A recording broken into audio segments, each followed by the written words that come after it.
Governor house میں crime reporters ایسوسی ایشن کی نومنتخب باڈی نے گورنر سندھ عمران اسماعیل سے ملاقات کی۔ گورنر سندھ نے ملاقات کے موقع پر نومنتخب باڈی کو مبارکباد دی۔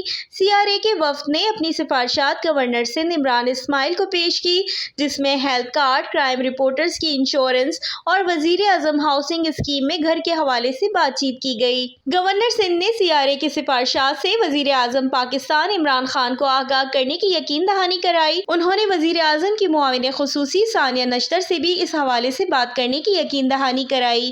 ان کا مزید کہنا تھا کہ ہم کرائم رپورٹرز کے مسائل سے آگاہ ہیں اور کرائم رپورٹرز مشکل حالات میں فرنٹ لائن پر اپنا کردار ادا کرتے ہیں۔ تحریک انصاف کی حکومت کرائم رپورٹرز کے مسائل کے حل کے لیے اپنا کردار ادا کرتی رہی ہے۔ ان کا مزید کہنا تھا کہ معاشرے کی برائی کے خاتمے کے لیے کرائم رپورٹرز کا کردار اہمیت کا حامل ہے۔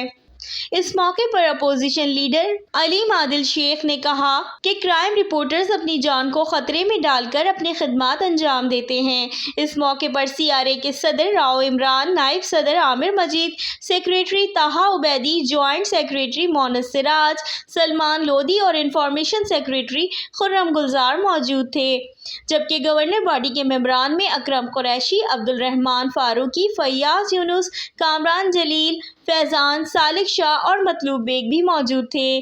لائبہ خان، میٹرو 7 پاکستان۔